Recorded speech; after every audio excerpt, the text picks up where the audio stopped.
Okay.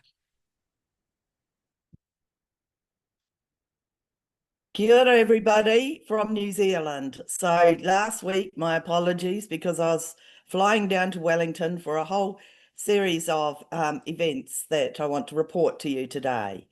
So first of all, I attended the LAVA case. LAVA is Lesbians Action Visibility Aotearoa. And they are in the Human Rights Tribunal because in 2021, they were refused to have a stall at the Out in the City Wellington Pride event. And so they took that to the Human Rights Tribunal on the basis that they were being discriminated against because of their political opinion.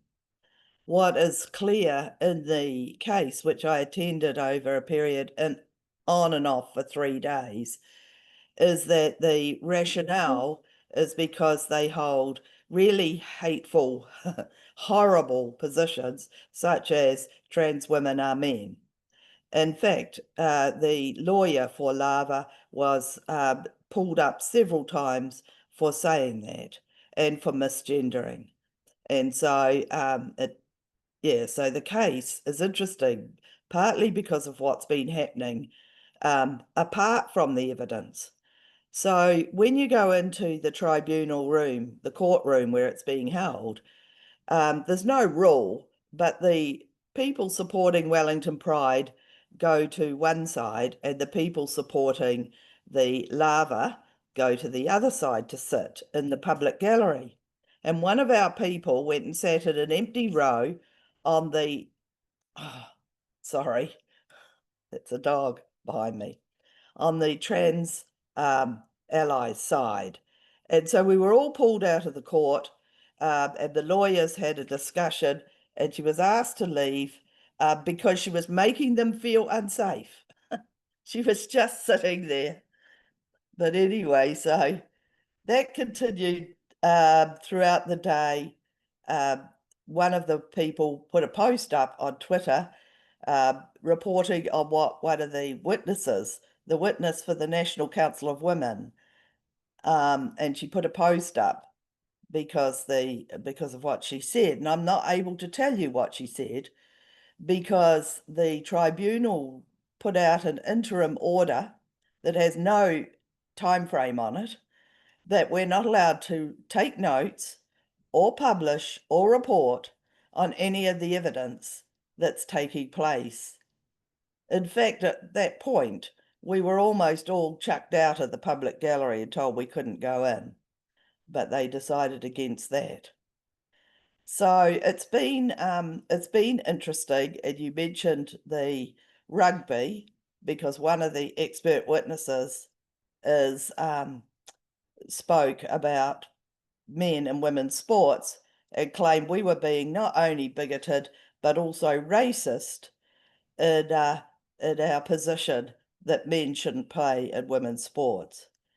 However, I can't elaborate on that because of this interim order, but when it's lifted, I certainly will. So they've finally got to the point on the last day of last week. There's another week of evidence yet to explain what the basis of their excluding the lesbian group from the lava event. And it will be good to report from the Pride event, sorry. And it will be good to report on that when I'm able to say so, because it's really quite bizarre. So then in the same district court, in a different courtroom on Friday last week, Rex Landy, who's quite outspoken on the gender critical side, she is up for on criminal charges under our Harmful Digital Communications Act. And the police have 1,600 pages of her tweets and evidence that she's been really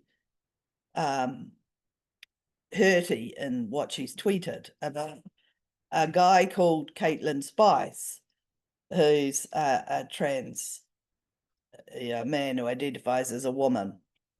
And Caitlin Spice is well known to other people as well because he trolls them all the time. And he's threatened to do the same thing to a journalist named Yvonne Van Dongen. But it's serious because it's a criminal charge, and if found guilty, Rex could face a prison sentence. However, it was put off till December because her lawyer hasn't had time to go through with her the 1,600 pages.